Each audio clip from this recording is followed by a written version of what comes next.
প্রমাণ।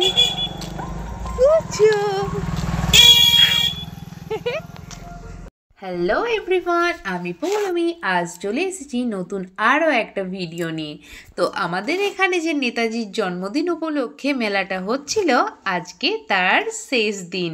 আর আজ যেই দিনের ভিডিওটা তোমাদের সাথে শেয়ার করছি, দিনটা ছিল 29শে জানুয়ারি 2025। তো আজ চলে গেছিলাম সন্ধেবেলায় প্রমাণকে নিয়ে মেলাতে ঘুরতে, কারণ এর আগে যে কটা দিন অনুষ্ঠান হচ্ছিল একদিনও আমি কিন্তু আসতে পারিনি। ইচ্ছে হয়েছে যে আজকে যাব, কিন্তু আর হয়ে ওঠেনি। তার কারণ আমার পেখমের শরীরটা অনেকটাই খারাপ ছিল, তো সেই জন্যে ওকে রেখে আমি আসবো, তো এরকম মনটা আমার হয়নি, আর তার কারণেই আসা হয়নি। তবে 23শে জানুয়ারি সকালবেলায় কিন্তু ওর পিপি নাড়ে সবাই আসছিল, তো তাদের সঙ্গে পেখম আর প্রমাণ দুজনেই এসেছিল। সেই ফটোটা তোমাদের সঙ্গে এর আগে শেয়ার করেছি, কিন্তু তারপর থেকেই না 23শে জানুয়ারির রাত্রি থেকেই পেখমের প্রচণ্ড শরীরটা খারাপ হয়ে যায়। ওর এত পরিমাণে কাশি হচ্ছিল, ওর ঠান্ডা মানে অল্প অল্প মানে লেগেছিল, কিন্তু প্রবলেম অতটা হচ্ছিল না। কিন্তু ওই দিন রাত্রি থেকেই ওর প্রচণ্ড কাশি হয়, যার ফলে ওর গলাতে তো এমনিতেই ইনফেকশন হয়ে যায়। তো ওর কাশিটা যখন বেশি হচ্ছিল, তখন আমি ওর গলাটা চেক করতে বুঝতে পারলাম যে ওর অ্যালার্জি হয়ে গেছে, তো সেই জন্য গলাতে আবার ইনফেকশন হয়ে গেছে। তো সেটার জন্য আমার মেয়েটা বেচারি অনেক ভুগছিল। তো ওকে ওষুধ দিচ্ছিলাম, ও ভীষণ কাশি করছিল, কিছু খেতে পারছিল না, ওর শরীরটা অনেকটাই খারাপ ছিল। তো সেই কারণে আর আসা হয়নি। তো ওই দিনই ওরা সকালবেলা দুই ভাই বোন ঘুরে গেছিল এখান থেকে। তারপর আর কেউই আসেনি, না পেখম এসেছে না প্রমাণ এসেছে, আর আমি তো আসিই না একদিনও। আজকে ভাবলাম কি প্রমাণ সবসময় আমাদের বাড়ির কাছ দিয়ে সবাই যাচ্ছে মেলা, আর প্রমাণ শুধু যাওয়ার জন্য ছটফট করছে। তো মা বলল যে যা, আজকে ওকে নিয়ে একটু ঘুরে আয়, ওরও তো ইচ্ছে হয়। তো ওর পাপা থাকলে ওকে নিয়ে ঘুরতে চলে যেত, কিন্তু ওর পাপা এখন নেই, তো আমাকেই একটু ঘুরতে তো নিয়ে যেতেই হবে। তো পেখম এখন পড়তে বসেছে, আর আমি সেই সময় চলে এসেছি ওকে নিয়ে, কারণ দুজনকে যদি আমি নিয়ে বেরোই সামলাতে পারবো না। কারণ পেখম যদি এইদিকে ওইদিকে ছুটে চলে যায় প্রমাণকে নিয়ে, আমার ওকে ধরতে ধরতেই মানে অনেকটা অসুবিধা হবে। তো সেই জন্য এখন প্রমাণকে নিয়ে চলে এসেছি, ভেবেছি প্রমাণকে বাড়িতে রেখে আবার পেখমকে নিয়ে আসবো যদি ওর শরীরটা ভালো থাকে। তার কারণ ওর গলার ইনফেকশানটা কিন্তু এখনও কমেনি। যদি কাশি প্রচুর হতেই থাকে তাহলে ওকে নিয়ে আসবো না, যেহেতু আজকে একটু ঠান্ডা অল্প হলেও হাওয়াটা যখন দিচ্ছে না তখন ভালো লাগছে না। কারণ এখনের ওয়েদারটা এতটাই বাজে যে কি বলবো, না গরম না ঠান্ডা, মানে সেই মিডিয়াম, ঘামও দিচ্ছে আবার তার উপর হাওয়া দিলে বিরক্ত লাগছে। তো একটা অদ্ভুত অস্বস্তিকর পরিবেশ হয়ে আছে, মানে ওয়েদারটা এখন অস্বস্তিকর লাগছে আর কি, না ঠান্ডা না গরম, মানে কি বলবো, একদম বাজে একটা ওয়েদার হয়ে আছে এখন।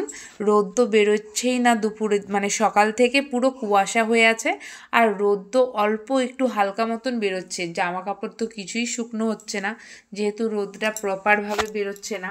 আর সেই কারণেই যত সর্দি কাশি জ্বর, মানে বাচ্চাদের কেন বড়োদেরও, মায়েরও হয়ে গেছে প্রচুর শরীর খারাপ, তারও প্রচুর ঠান্ডা, মানে ঠান্ডা কিভাবে যে লাগলো ঠিক বুঝতে পারছি না, তবে শরীরটা ভীষণ খারাপ, জ্বর সর্দি কাশি সব এক ধার থেকে লেগে গেছে। প্রথমে পেখমের, তারপরে হচ্ছে মায়ের, এখন শুধু আমি আর প্রমাণ মানে একটু ঠিকঠাক আছি, তবে প্রমাণেরও হালকা ঠান্ডা লেগে গেছে বুঝতেই পারছি, কারণ ওরও মানে হালকা হালকা কাশি হচ্ছে।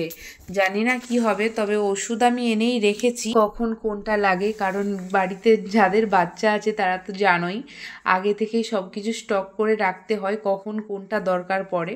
তো আমিও সেরকমই সব মেডিসিন এনেই রাখি, কিন্তু কোনটা দেবো অবশ্যই আমি ওদেরকে যেই ডাক্তারের কাছে দেখাই, তো সেই ডাক্তারকে আগে মানে মেডিসিনগুলো পাঠিয়ে দিই, নয়তো বলে দিয়ে এই প্রবলেম হচ্ছে কোন কোন মেডিসিনগুলো দেব, তো ডাক্তারবাবু বলে দেন যে কোন কোনগুলো দেওয়া যাবে এখন, তো সেরকম অনুযায়ী দিই। তবে আগে থেকে কিনে রেখে দিই বাড়িতে, যাতে সঙ্গে সঙ্গে যেতে না হয়। আর তোমরা দেখছো আমার প্রমাণ কিন্তু ওই স্টেজটার উপর ওঠে খুব খুশি হয়েছিল, কারণ ও আগে একবার যে এসেছিল সকালে, ওর কিন্তু ওকে দেখে আমি বুঝতে পারলাম ওর কিন্তু মনে আছে যে ও এখানে একবার এসেছিল।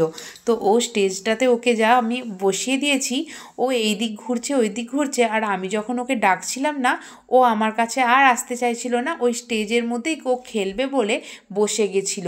আর ওখানে যে বড় বড় লাইটগুলো নিচের দিকে রাখা ছিল, ও শুধু ওই লাইটটা নিয়ে মানে লাইটটার উপর হাত দিতে যাচ্ছিল। তো আমি ওকে হাত দিতে দিইনি, যেহেতু কারেন্ট ছিল, তো সেই জন্য কিন্তু ও ওতেই বারবার হাত দিয়ে খেলতে যাচ্ছিল। ওর বেশ মজা লাগছিল, কারণ ওখানে অনেকগুলো যেহেতু লাইটিং দেওয়া ছিল, ওর ওটা খুব ভালো লাগছিল। আর আমাদের সাথে আজকে অর্ঘ্যরাও গেছিলো, তো সেই জন্য অর্ঘ্য আর প্রমাণকে একই সঙ্গে বসিয়ে দিয়েছিলাম। তো প্রমাণ তো বিন্দাস খেলছিল, কিন্তু অর্ঘ্য অতগুলো লাইট দেখে একটু ঘাবড়ে গেছিল, তো সেই জন্য মামি ওকে তুলে নিয়েছিল কোলে। কিন্তু প্রমাণ আর কিছুতেই উঠে আসবে না, ও ওখানেই মানে শুয়ে পড়েছে, আসবে না আমার কাছে, ও ওখানেই খেলতে চাইছে। তো শুয়ে পড়েছিল, ওকে আমি তবুও তুলে নিয়েছি জোর করে, তার কারণ ওখানে মানে ও লাইটগুলোকে শুধু ধরতে যাচ্ছিল। তো যদি এমনি খেলা করতো তাও ঠিক ছিল, কিন্তু ও শুধু লাইটগুলো ধরতে যাচ্ছিল বলে আমি ওকে তুলে নিয়েছিলাম জোর করে, নিয়ে সরে চলে এসেছিলাম। না হলে ও কিছুতেই ওখান থেকে আসতে চাইছিল না, ওর ওখানটা খুব পছন্দ হয়েছিল।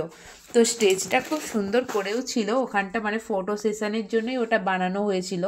আর আমরা যখন আজকে গেছিলাম না, তখন চলছিল দিদি নাম্বার ওয়ান, এই শোটা চলছিল, কিন্তু বেশিক্ষণ আমি থাকতে পারিনি, বাড়ি চলে এসেছিলাম। কারণ পেখম বাড়িতে ছিল, ও যদি পড়ে উঠে জানতে পারতো যে আমি ওর ভাইকে নিয়ে চলে গেছি, ওকে নিয়ে যায়নি, ও কিন্তু প্রচুর কান্নাকাটি জুড়ে দিত, এবং প্রচুর মানে কি বলবো, মানে মা ওকে সামলাতে পারতো না। তো সেই জন্যে আমি চলে এসেছিলাম। আর আমি মানে যতক্ষণে এসেছি বাড়ি, তো ততক্ষণে ওর দিদি ওকে পড়ানো হয়ে গেছিলো, সেও বাড়ি যাবে বলে বেরোচ্ছিল। তো আমি এসে মানে পেখমকে নিয়ে যাব বলে এরকমটা ঠিক করে রেখেছিলাম, কিন্তু বাড়িতে আসার কিছুক্ষণ পরই ওর কাশিটা এত পরিমাণে বেড়ে গেছিলো যে কি বলবো, মানে প্রচুর কাশতে কাশতে না ও শুধু বমি করে দিচ্ছিল। এতটাই কাশি ওর বেড়ে গেছিলো যে মানে হঠাৎ করে কি করে মানে কাশিটা বেড়ে গেল বুঝতে পারছিলাম না। ওকে ওষুধও খাইয়েছিলাম ওর কাশিটা এত হচ্ছে বলে, কিন্তু তাতেও ওর কমছিল না। তো ও প্রচণ্ড কষ্ট পাচ্ছিল, মানে একটানা আধ ঘন্টারও বেশি ও শুধু কেশেই যাচ্ছিল। তো মানে ওর শরীরটা এতটাই খারাপ হয়ে যায়, ওর জন্য আর ওকে নিয়ে যাইনি আমি মেলা মাথার উপরে থাক। কিন্তু মানে ওর যে মানে সেই দিন এমন শরীরটা খারাপ হচ্ছিল, মানে বলতে পারবো না, এতটাই খারাপ হয়ে গেছিলো। তো ওকে আমি তাড়াতাড়ি মানে একটু গরম দুধ খাইয়ে, মানে গরম দুধটা দিতে ওর একটু শরীরে আরাম হয়েছে, তারপর আমি একটা স্টেপসেলস চকলেট ওর মুখে দিয়ে ওকে আমি ঘুম পাড়িয়ে দিই। তাও ও শুয়ে শুয়ে অল্প অল্প কাশছিল, কিন্তু যেহেতু মানে ও শরীরটা এতটাই ওর দুর্বল হয়ে গেছিলো, মানে বমিটা প্রচুরই করেছে, মানে যা মানে অল্প একটু তো খেতে পারছিল, মানে গলাতে ইনফেকশান হয়েছিল, তো সেই জন্য খেতে পারছিল না ঠিকঠাক মতো, কিন্তু যেটুকু খেয়েছিল সেটুকুও ও মানে তুলে ফেলেছিল আর কি। তো যার কারণে ওর শরীরটা এতটাই দুর্বল হয়ে যায় কেশে, তো ও মানে ঘুমটা ধরে গেছিলো সঙ্গে সঙ্গে, কিন্তু তাতেও ও মানে ঘুমের ঘোরেও না কেশেই চলেছিল। আর যেই চকলেটটা দিয়েছিলাম, সেই চকলেটটা যতক্ষণ ওর মুখে ছিল ততক্ষণ কিন্তু কাশিটা খুব অল্প পরিমাণে হচ্ছিল, কিন্তু যা ওর চকলেটটাও খেয়ে নিয়েছে, মানে ঘুম পাচ্ছিল বলে ও চকলেটটা চিবিয়ে খেয়ে নিয়েছে।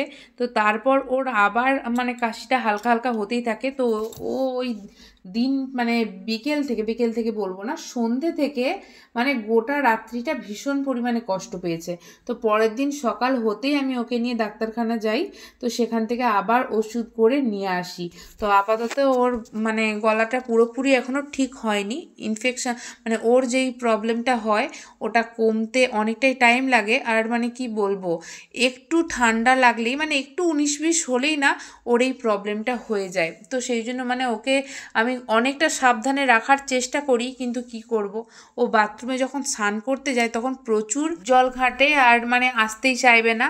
আর অন্য সময় ওর খেলাটা হচ্ছে না জল নেই, যেখানেই একটু জল পাবে সেখানেই যে হাত দিয়ে ছকে দেবে, নাহলে পা দিয়ে মানে ডিজাইন করবে, এরকম করতে থাকে। মোট কথা ওর খেলাটাই হচ্ছে জল নিয়ে, যেখানে অল্প একটু জল মানে দেখতে পাবে সেখানেও যে ও মানে কারিগরি করতে বসে যায়। তো এরকমই করতে থাকলে কি করে হবে, আর মানে কি যে বলবো, কিছু বলার নেই। তো চলো, এই ছিল 29শে জানুয়ারি সন্ধ্যে থেকে রাত্রিটা। তো চলো, আজকের মতো ভিডিওটা এখানেই শেষ করছি। আবার আসছি নতুন কোনো ভিডিও নিয়ে। তো সবাই খুব ভালো থেকো, আনন্দে থেকো। আজকের মতো সবাইকে টাটা।